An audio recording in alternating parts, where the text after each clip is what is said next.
Kan. Bismillahirrahmanirrahim. Assalamualaikum warahmatullahi wabarakatuh. Kita share screen ya materinya.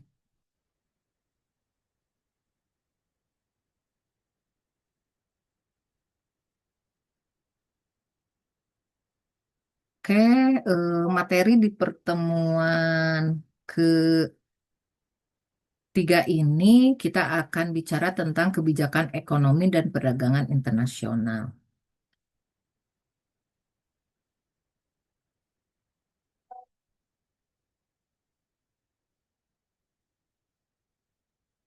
Oke, kita slideshow kan dulu. Bismillahirrahmanirrahim. Nah, kebijakan ekonomi dan perdagangan internasional. Ya, kita mulai.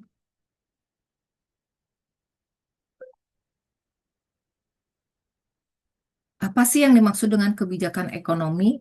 Kebijakan ekonomi adalah langkah atau tindakan yang dibuat oleh pemerintah untuk mengatur, mengendalikan, dan mengarahkan kegiatan ekonomi suatu negara agar mencapai tujuan tertentu. Nah, apa sih tujuan dari kebijakan ekonomi itu? Tujuan ekonomi, ya, tujuan kebijakan ekonomi diantaranya untuk yang pertama, sebagai stabilitas ekonomi, mengendalikan inflasi, pengangguran, dan konversi mata uang. Jadi, tujuan dari kebijakan ekonomi, salah satunya kalau di Indonesia itu kebijakan ekonomi yang eh, di di di apa ya, dikuasai, bukan dikuasai, diplo, dibawahi oleh Menteri Keuangan. Ya, kita tahu Menteri Keuangan yang kita yang terbaru, Bapak Purbaya, semoga memberikan angin segar untuk perekonomian ekonomi kita, karena eh, apa kinerjanya gercep banget ya. Sudah sudah bisa terlihat dari dia turun langsung ke tempat-tempat strategis yang berisi wadah-wadah gitu ya, basah sebagai ladang korupsi, kemarin ke Pertamina, ke bank-bank BUMN, itu kan sedang mencari apa sih penyebabnya kenapa ekonomi di Indonesia itu melemah gitu ya. GDP juga kecil ya. Padahal kita tahu GDP itu merupakan ukuran kemakmuran dari suatu negara. Nah, mudah-mudahan dengan adanya Kementerian Keuangan yang baru, terutama Bapak Purbaya, keren banget ya, bawaannya yang santai gitu ya. Eh, kita ngelihatnya juga tanpa beban gitu ya.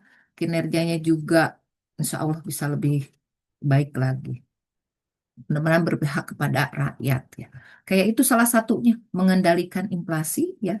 Kita tahu inflasi itu apa sih? Kenaikan harga secara terus-menerus di suatu negara gitu ya. Jadi berusaha nih sekarang lagi melakukan pengendalian ekonomi Bapak Purbaya. Ya, kalau sebisa mungkin sih dengan stabilitas ekonomi yang baik, pengangguran juga akan berkurang. Terus cruise ini exchange foreign ini mudah-mudahan membaik terus lah untuk Indonesia ya. Hari ini update apa harga rupiah untuk dolar itu di angka 16.088 gitu ya. Kalau untuk euro sih jauh ya di 19.000 seperti itu. Oke, yang kedua apa sih kebijakan ekonomi itu tujuannya pertumbuhan ekonomi, yaitu meningkatkan PDB. Apa kemarin PDB? Produk domestik bruto ya. Jadi semakin banyaknya produksi itu akan meningkatkan PDB. Ya, ujung-ujungnya ke kemampuan masyarakat untuk daya beli ya. Pertumbuhan ekonomi juga bisa meningkatkan produktivitas. Ya, banyak pabrik yang mau itu memproduksi barang atau jasa hingga masyarakat di kita itu yang produktif gitu, ke nggak mager gitu, kerja-kerja gitu ya. Dan diusahakan untuk bisa meningkatkan investasi baik untuk masyarakat Indonesia, lokal maupun untuk dunia. Kayak yang ketiga, distribusi pendapatan yang adil. Iya, dengan adanya kebijakan ekonomi kan berharap adanya pemerataan kemakmuran ya, pemerataan pendapatan. Jangan cuma dikuasai oleh golongan elit seperti dewan gitu ya. Kesenjangan tuh harus dikurangi. Makanya kemarin ada demo itu sebenarnya kan awalnya dari kesenjangan ekonomi, terutama kesenjangan tunjangan-tunjangan dewan itu ya, tunjangan beras. Oke, next yang keempat tujuan utamanya adalah kemandirian ekonomi. Itu mengurangi ketergantungan dari negara lain. Iya. Sebisa mungkin Indonesia harus bisa berdiri di atas kemampuannya sendiri gitu. Jangan sampai segala sesuatu ngutang-ngutang. Nah, kebijakan ekonomi yang diambil oleh Menteri Keuangan, terutama Bapak Purbaya, itu kan sidak-sidaknya kayak update nih pagi ini. Apa sih MGB? Kalau emang nggak bisa diserap gitu ya, nggak produktif gitu, ya udah ambil aja duitnya lagi gitu ya, kata dia tuh. Kita salurkan ke yang lain. Karena kan biaya MBG itu setiap harinya gede. Itu kan hampir menyerap berapa triliun. Kalau ujung-ujungnya banyak yang keracunan, katanya nggak produktif. Terus sasarannya juga kemarin tidak tepat ya. Ada sekolah elit yang dapat fasilitas MGB gitu ya. Dia merasa, aduh, bukannya sombong gitu ya. Ada perwakilan ibu-ibu tuh yang menolak. Kita masih bisa mampu ya silahkan salurkan ke tempat lain. Jadi sebenarnya program dari Pak Prabowo ini bagus, tapi praktek di lapangannya ada sedikit miss gitu, gap gitu ya. Oke, next.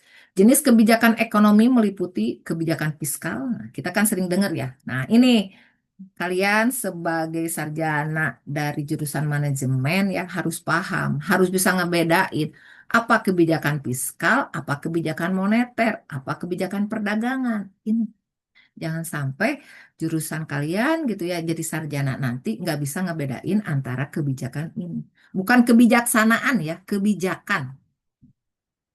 Kayak kebijakan fiskal itu terkait pajak dan belanja pemerintah. Pajak teks ya, teks yang dibebankan kepada warga negaranya, badan usaha gitu ya. Kalau belanja pemerintah tuh kayak belanja ASN, gaji ASN, eh, mungkin anggaran untuk bansos gitu ya, eh, infrastruktur, itu belanja pemerintah. Jadi gaji Polri gitu ya, TNI, ASN itu dari pajak. Bantuan-bantuan juga MGB itu kan belanja pemerintah juga.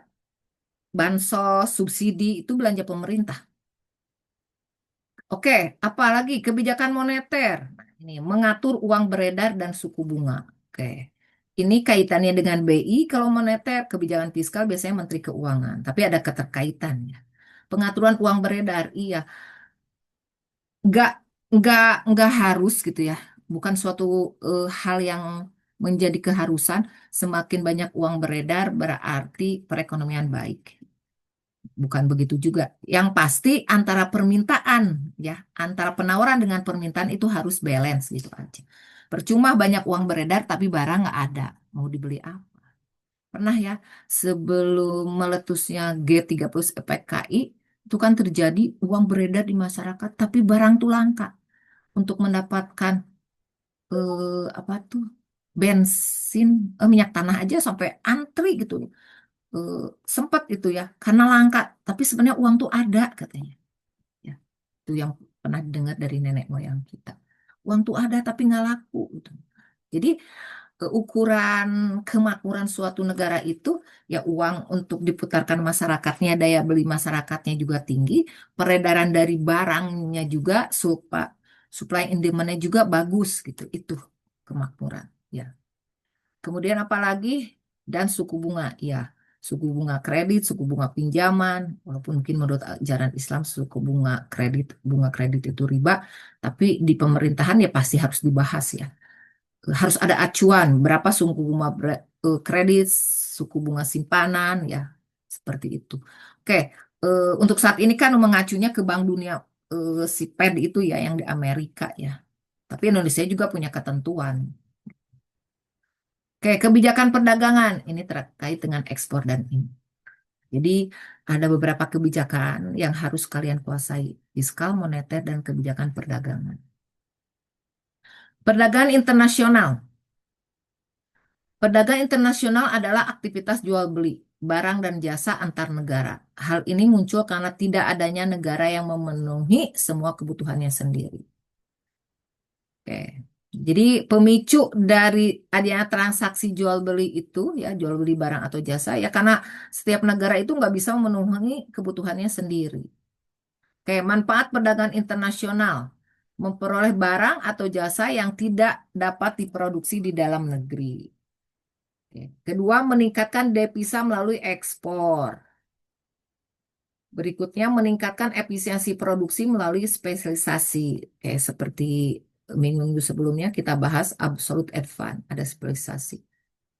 Keempat, mendorong pertumbuhan ekonomi dan pembangunan. Kelima, memperluas lapangan kerja dan transfer teknologi. Manfaat dari perdagangan internasional.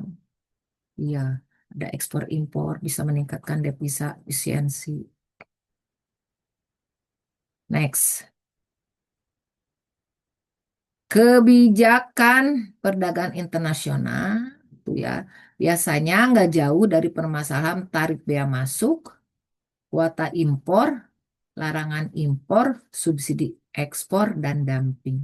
Oke, kita lihat. Di sini ada kebijakan perdagangan internasionalnya tarif bea masuk. Tarif bea masuk.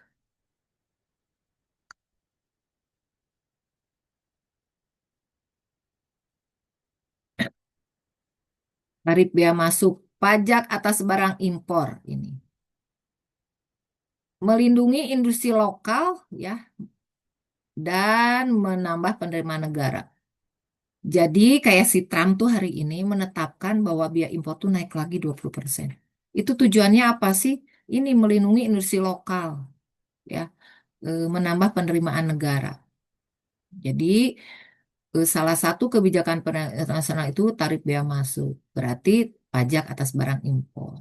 Ya, contoh penerapannya bea masuk mobil mewah, pakaian impor.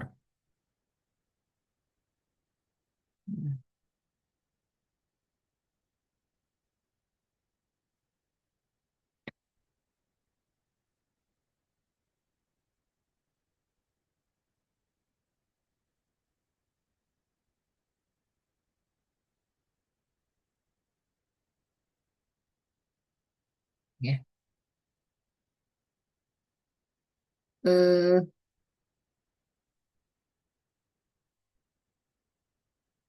kalau Mm-mm.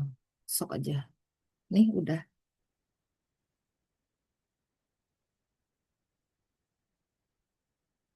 Oke ya, lanjut ya. Jadi nanti kalau yang kebetulan nggak bisa join di awal, ini sama ibu direkod gitu ya. Antisipasi lah ya. Oke, di kebijakan perdagangan internasional yang pertama tarik bea masuk. Pajak atas barang impor. Ya. Tujuannya melindungi industri lokal, ya, menambah penerimaan negara. Contohnya penerapan bea masuk mobil mewah, pakaian impor. Nah ini. Jadi yang namanya barang impor itu pasti mahal karena ada bea masuk mobilnya itu masuk kategori apa tarif bea masuk untuk negara tertentu gitu ya. Contohnya ke hari ini si Trump menetapkan pajak bea masuk untuk barang impor jadi barang-barang yang dari luar Amerika Serikat masuk dinaikkan lagi pajaknya menjadi 20%. Yang kemarin udah 200%, sekarang 20% naik lagi. Oke, jadi emang yang namanya bawa mobil barang mewah itu mahal ya karena ada tarif bea masuknya karena barang itu barang impor. Pakaian impor juga yang apa yang premium mungkin ya, tapi cimol-cimol juga suka bisa masuk ya. Itu ada tarifnya. Kuota impor nih, batas jumlah barang yang boleh diimpor. Ini ini kebijakan ini menganut kaum merkantilisme ya, menganut kaum mentalisme dengan tujuannya apa sih? Mengendalikan jumlah barang asing di pasar. Contoh penerapannya kuota impor daging sapi. Sebenarnya daging sapi itu banyak di sapi-sapi kita tuh banyak. di Jawa Tengah. Tapi waktu itu kejadian impor sapi ya, makanya ada batasan impornya sih. Sebenarnya nggak perlu harus diimpor waktu itu ya. Oke, apalagi sih ada larangan impor kebijakan ini. Barang tertentu tidak boleh masuk. Iya, itu kesepakatan lagi ya antara kedua belah pihak. Kalau emang nggak bisa masuk gitu ya, barang tertentu, ya nggak usah dipaksain sebenarnya. Tujuannya apa sih? Melindungi kesehatan, keamanan, dan moral masyarakat. Coba Ibu lihat dulu ini. Ini sebenarnya, stop dulu ya. Problemnya apa sih ini? Di Ini yang 12 bisa dengar suara Ibu nggak?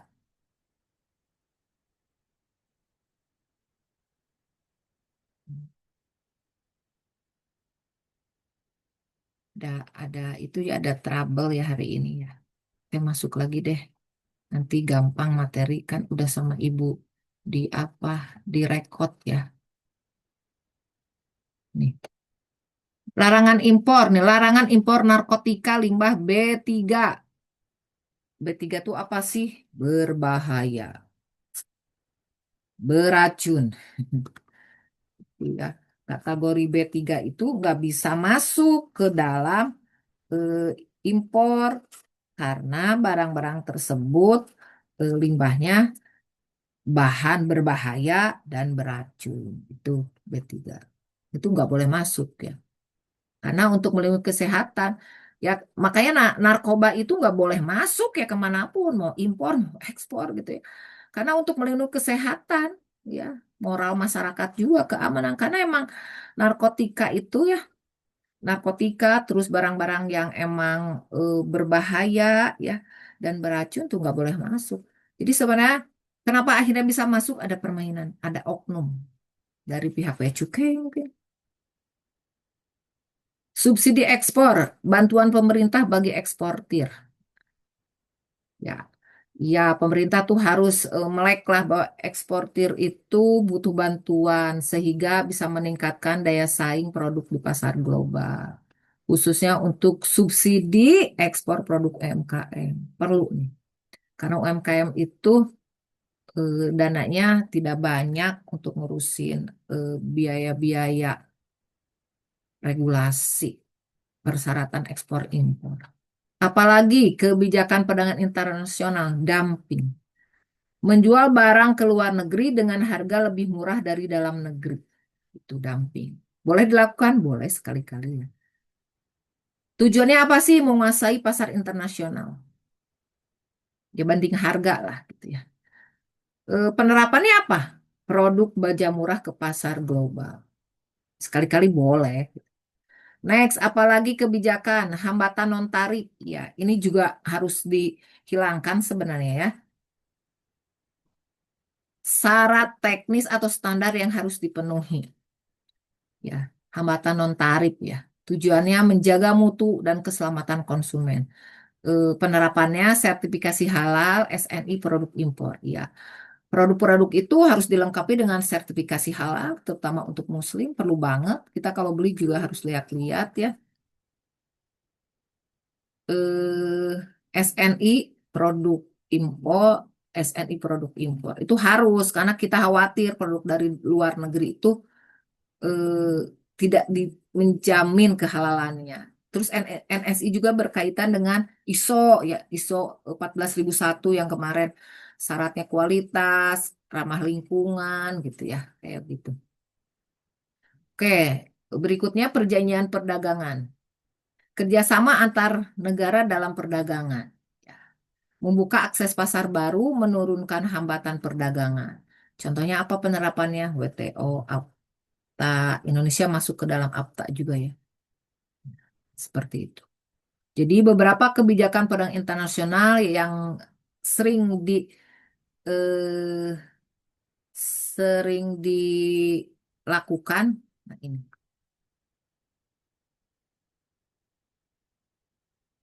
Oke, ekspor. Ekspor, pengertian ekspor. Ekspor adalah kegiatan menjual atau mengirim barang atau jasa dari dalam negeri ke luar negeri dengan tujuan memperoleh keuntungan, memperluas pasar, dan meningkatkan devisa negara. Oke, itu ekspor. Menjual, mengirim barang keluar. Oke, kebijakan ekspor adalah serangkaian aturan regulasi, langkah yang dibuat oleh pemerintah untuk mengatur, mendorong, serta mengawasi kegiatan penjualan barang dan jasa dari dalam negeri ke luar negeri. Tujuannya meningkatkan devisa negara, memperluas pasar produk lokal, serta memperkuat daya saing nasional di pasar global. Itu. Jadi ada pengelolaan ekspor, ada kebijakan ekspor. Aturan ya kebijakan. Tujuan dari kebijakan ekspor meningkatkan devisa negara melalui hasil penjualan produk ke luar negeri. Ya, mendorong pertumbuhan ekonomi dengan memperluas pasar, ya, meningkatkan daya saing produk lokal ke pasar internasional, menciptakan lapangan kerja, iya betul, melalui peningkatan produksi otomatis ya, kalau produksinya banyak itu bisa meningkatkan peluang pekerjaan, mendorong diversifikasi produk agar tidak tergantung pada suatu komoditas, mengurangi surplus produksi dalam negeri yang tidak terserap oleh pasar domestik. Jadi nanti Anda bisa paham bahwa pengendalian ekspor itu apa, kebijakan ekspor apa, tujuan dari ekspor itu apa. Ini tadi juga ngelihat di tayangan NSBC ini kontainer-kontainer ini bertumpuk banget ya di penyeberangan itu ya. Kebijakan ekspor, kategori kebijakan, bentuk kebijakan, contoh implementasi, pemberian insentif ekspor. Bentuk kebijakannya keringanan pajak ekspor, subsidi bagi produsen atau eksportir, ya, dan mengurangi kredit ekspor. Contoh implementasinya PPh ekspor diturunkan, fasilitas pembiayaan LPI, lembaga eh, lembaga penyedia ekspor impor LPEI itu. Jadi kebijakan ekspor itu biasanya terkait dengan keringanan pajak ekspor. Ada subsidi juga, terutama UMKM ya. Ya sebisa mungkin pemerintah berperan ya di sini ya untuk bisa menggairahkan lagi ekspor terutama untuk UMKM. Promosi ekspor nih, pameran internasional. Ya makanya kita suka suka mengadakan pameran internasional gitu ya. Biar misi dagang luar negerinya juga naik, branding produk unggulan kita gitu ya. Banyak loh sama produk unggulan. Cuma karena regulasi jadi akhirnya males gitu ya untuk ekspor. Padahal negara itu kaya banget. Contohnya Indonesia Trade Expo, promosi batik dan kopi ke Eropa. Apalagi terkait kebijakan ekspor, regulasi dan perizinan, penerapan barang ya boleh atau larangan ekspor, standar kualitas ekspor SNI dan ISO. Jadi ada perizinan, ada ketentuan regulasinya seperti apa. Itu harus diperhatikan pada saat kita akan ekspor. Seperti yang kemarin ya, syarat barang-barang ekspor itu seperti apa. Nah, untuk saat ini implementasinya larangan ekspor nikel mentah. Ya, dengan tujuan apa sih? Menaikkan harga jual dari nikel itu sendiri. Kalau mentah kan bahan baku gitu ya, jualnya rendah. Kalau sudah menjadi nikel yang siap untuk dipakai kan pasti nilainya akan lebih mahal. Kemudian ada sertifikasi halal produk. Kayak kebijakan ekspor lainnya, perjanjian perdagangan, kerjasama bilateral antar dua negara atau wilayah regional atau multi banyak negara dengan sebisa mungkin terjadi free trade, ya artinya perdagangan bebas. Jadi perdagangan bebas tuh boleh mengekspor sebanyak-banyaknya gitu ya. Jadi negara lain boleh nerima impor gitu ya, tapi dengan syarat kualitas tertentu gitu. Free trade itu kan bagus ya, nggak. Makanya bergabunglah kita di APTA gitu ya, di RCEI, F, FTA Indonesia Australia. Oke, kebijakan ekspor apalagi diversifikasi produk dan pasar. Bentuk kebijakan ekspor barang olahan bernilai tambah. Iya, jangan bahan baku aja. Kayak CPO kan bahan baku itu nilainya rendah gitu. Diversifikasi negara tujuan ekspor. Hilirisasi sawit Ya, pasar baru Afrika dan Timur Tengah. Contoh implementasinya. Jadi ini adalah salah satu kebijakan ekspor yang sudah diterapkan di Indonesia gitu ya. Oke. Kegiatan ya sekarang impor. Kegiatan impor itu apa sih? Kegiatan membeli atau memasukkan barang dan jasa dari luar negeri ke dalam negeri dengan tujuan untuk memenuhi kebutuhan masyarakat ya, bahan baku industri dan